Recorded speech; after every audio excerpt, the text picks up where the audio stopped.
Friends, जय हिंद। तो कैसे आप सब? स्वागत है आपका अपना यूट्यूब चैनल एजुकेशनल नॉलेज पे। फ्रेंड, इधर हम लोग बोर्ड परीक्षा में पूछे जाने वाले प्रश्नों को लगातार हल करेंगे, उन्हें देखेंगे और बहुत अच्छी तरह से समझेंगे भी। तो चलिए, आज भी हमारा जो प्रश्न है अति लघु उत्तरी और लघु उत्तरी प्रश्न ही है। देखते हैं प्रश्न में क्या है। हमारा जो पहला प्रश्न है वह भारत की विधायिकाओं में महिलाओं के प्रतिनिधित्व की स्थिति लिखिए। देखिए यहाँ क्या कह रहा है, भारत में विधायिकाओं में महिलाओं के प्रतिनिधित्व की स्थिति कम है। लोकसभा में महिला सांसदों का प्रतिशत कितना है? 15%। राज्यसभा में महिला सांसदों का प्रतिशत 13% है। राज्य विधानसभाओं में महिलाओं का प्रतिशत 5 से भी कम है। तो ये हमारा जो है विधायिका में महिलाओं की स्थिति है।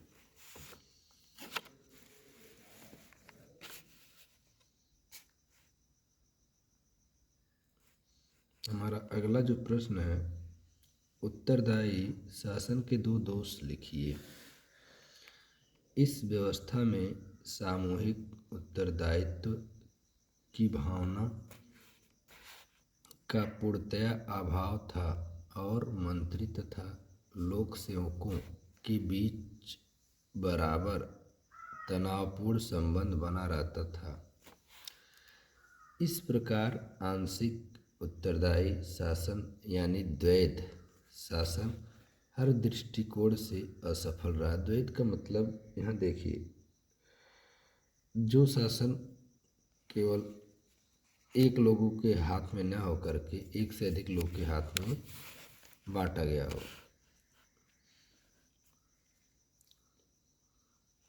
यह एक अधूरी योजना थी जो भारत के लिए एक मजाक का विषय ही बनी रही।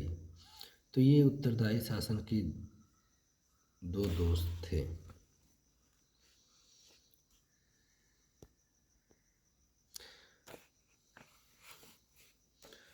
प्राथमिक क्षेत्र को परिभाषित कीजिए। प्राथमिक क्षेत्र अर्थव्यवस्था का वह क्षेत्र है जहाँ प्राकृतिक संसाधनों का सीधा इस्तेमाल या प्रयोग करके वस्तुओं का उत्पादन किया जाता है। प्राथमिक क्षेत्र को कृषि एवं सहायक क्षेत्र भी कहा जाता है। बड़े ध्यान से समझिएगा, प्राथमिक क्षेत्र होता क्या है? जो प्रकृति से हमें प्राप्त होता है। इसमें कृषि, वानिकी, मछली पकड़ना, खनन, उत्खनन, डेयरी, शिकार करना जैसे उद्योग शामिल है। ये सब हमारे प्राथमिक क्षेत्र या क्षेत्रक के अंतर्गत आते हैं। अब इनसे जिन चीज़ों का हम निर्माण करते हैं वह द्वितीयक क्षेत्र या क्षेत्रक के अंतर्गत आ जाते हैं। तो हमेशा ये बात आप लोग ध्यान में रखिएगा कि प्राथमिक क्षेत्र के बारे में कभी भी पूछे तो वह कृषि या मछली पालन यानी जो आपके प्रकृति में पल रहे हैं, बड़े हो रहे हैं, तैयार हो रहे हैं, वह प्राथमिक क्षेत्र के अंतर्गत ही आते हैं। अगला हमारा बहुत ही मज़ेदार क्वेश्चन है, मृदा अपरदन को कैसे रोका जाए। तो देखिए, पेड़ों की जड़ें मृदा की ऊपरी परत को बचाए रखती हैं, इसलिए वन रोपण से मृदा संरक्षण किया जा सकता है। ढाल वाली जगहों पर समुच्च जुताई से मृदा के अपरदन को रोका जा सकता है। पेड़ों को लगाकर रक्षक मेखला बनाने से भी मृदा अपरदन की रोकथाम हो सकती है। पर्यावरण में गिरावट से आप क्या समझते हैं? अगला प्रश्न है,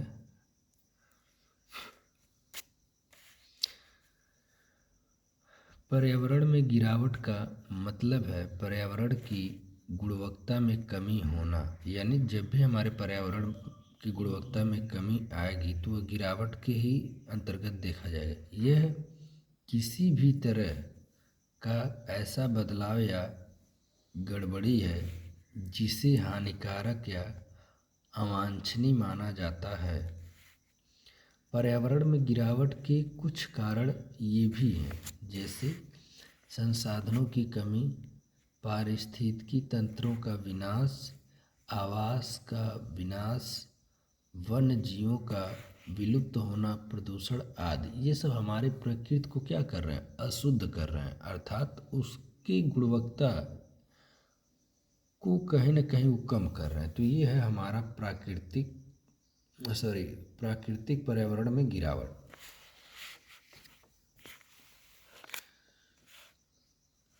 अगला जो हमारा प्रश्न है देखिए, सड़क परिवहन के कोई 3 गुण लिखिए।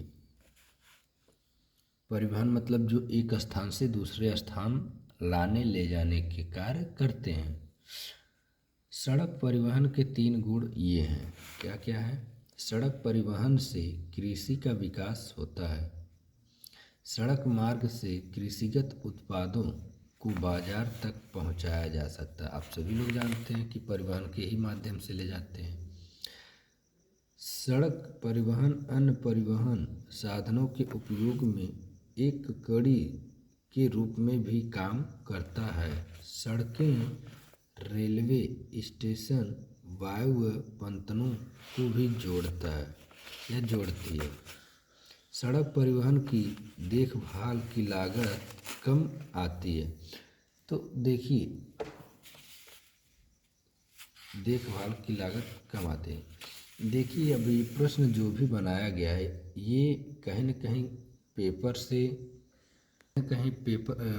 से ही बनाया गया है और आपके पेपर को ध्यान में रख करके ही बनाया गया है। तो अगर आप लोग इन सारे प्रश्नों को रिपीट कर ले रहे हैं, अच्छे से देख ले रहे हैं, तो उम्मीद करते हैं कि इससे बाहर कहीं कुछ भी आपके पेपर में आने वाला नहीं है।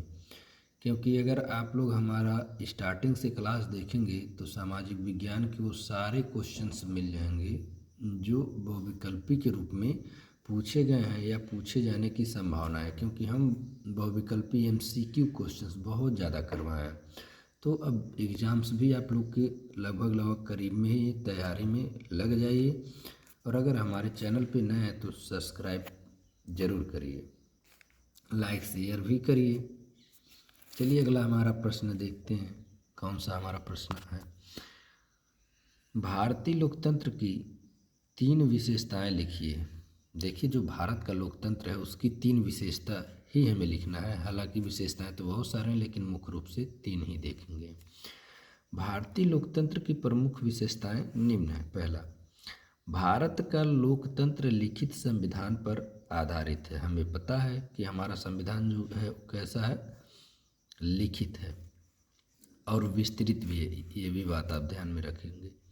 जिसका ध्येय यानी उद्देश्य आम लोगों का कल्याण है। यानी हमारा जो लोकतंत्र है उसका जो मुख्य उद्देश्य है वो लोगों के हित और कल्याण के लिए ही बनाया गया है। भारत का लोकतंत्र समानता के सिद्धांत पर आधारित है। भारतीय लोकतंत्र में अभिव्यक्ति की आज़ादी है। यानी हमारा लोकतंत्र ऐसा है कि यहाँ हर व्यक्ति अपने विचारों के लिए आज़ाद है।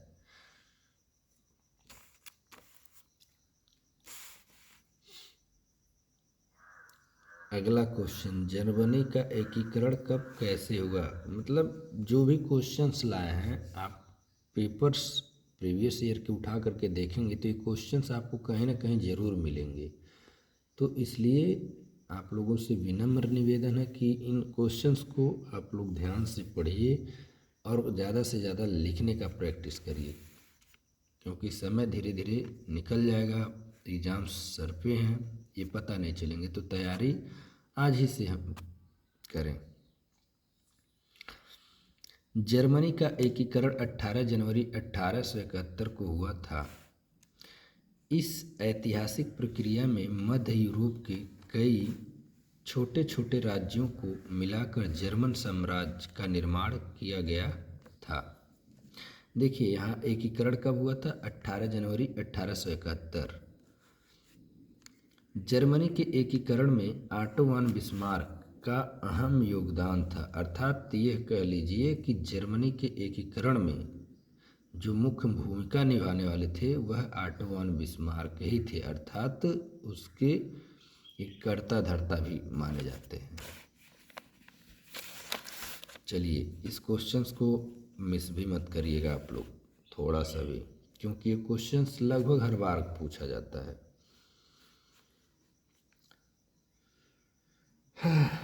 प्यारे साथियों, देखिए कोई भी काम आप निरंतर करते हैं ना तो वह प्रोग्रेस ही करता है, और उसमें जो भी त्रुटियां कमियां रहती हैं ना वह सुधार होती हैं। काली मृदा की विशेषता लिखिए। काली मृदा की मुख्य विशेषताएं: काली मिट्टी का रंग गहरा काला या गहरा भूरा होता है। यह मिट्टी महीन कणों से बनी होती है और यह चिकनी और भुरभुरी होती है। इसमें फास्फोरस की मात्रा कम होती है। काली मिट्टी में नमी बनाए रखने की क्षमता अधिक होती है। काली मिट्टी में कपास की खेती अच्छी होती है। काली मिट्टी को रेगुर के भी नाम से जाना जाता है। अब आप लोग कमेंट सेक्शन में बताएंगे कि भारत में काली मिट्टी सबसे ज़्यादा किस राज्य में पाई जाती है। अगला हमारा जो प्रश्न है, जलोढ़ मृदा की विशेषता लिखिए। जलोढ़ मृदा की मुख्य विशेषताएं: जलोढ़ मिट्टी नदियों द्वारा बहाकर लाए गए निक्षेपों से बनी होती हैं। इसे अलूवियम भी कहा जाता है।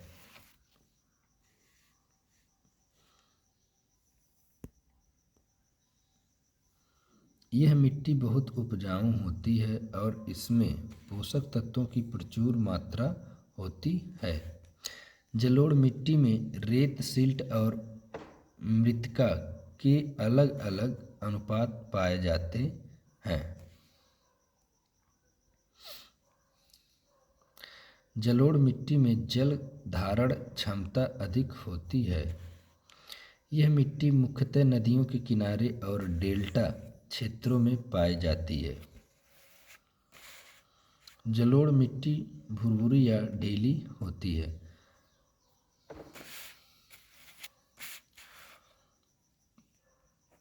ये भी अपने आप में ठीक ठाक क्वेश्चन है, हर बार पूछा गया है और इस बार भी पूछने की संभावना। परंपरागत संसाधन क्या है? पारंपरिक संसाधन या ऊर्जा के पारंपरिक स्रोत वे हैं जिनका इस्तेमाल या प्रयोग मनुष्य शुरू से ही कर रहा है, जैसे कोयला, पेट्रोलियम, प्राकृतिक गैस, ताप विद्युत आदि। ये सब परंपरागत संसाधन हैं। गैर परंपरागत संसाधन क्या है? अंतर आप लोग देख लेंगे अभी। गैर परंपरागत ऊर्जा स्रोत वे ऊर्जा स्रोत हैं जो पर्यावरण के अनुकूल हैं और प्रदूषण नहीं बढ़ाते हैं। ये सबसे अहम बात है कि इनसे कोई प्रदूषण नहीं होता है। ये ऊर्जा स्रोत नवीकरणीय हैं और इन्हें फिर से प्राप्त नहीं किया जा सकता है, जैसे सौर ऊर्जा।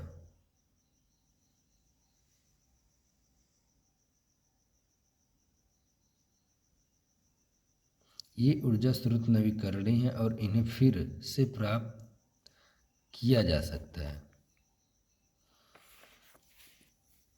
जैसे ये समाप्त होंगे पुनः प्राप्त भी हो जाएंगे। यहाँ थोड़ा सा गलत हो गया है।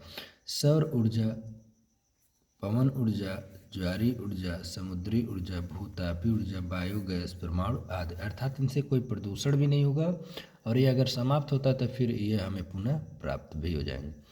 तो प्यारे दोस्तों, ये हमारे कुछ क्वेश्चंस थे। क्वेश्चंस आप लोग बड़े ध्यान से देखिए और क्वेश्चंस को देखने के बाद ये खुद आपको पता चल गया होगा कि क्वेश्चंस किस लेवल के बनाए हैं। और देखिए, आप लोग क्लास को पूरा पूरा देखने का प्रयास करिए, शेयर ज़रूर करिए और लाइक कमेंट्स करना ना भूलिए। धन्यवाद।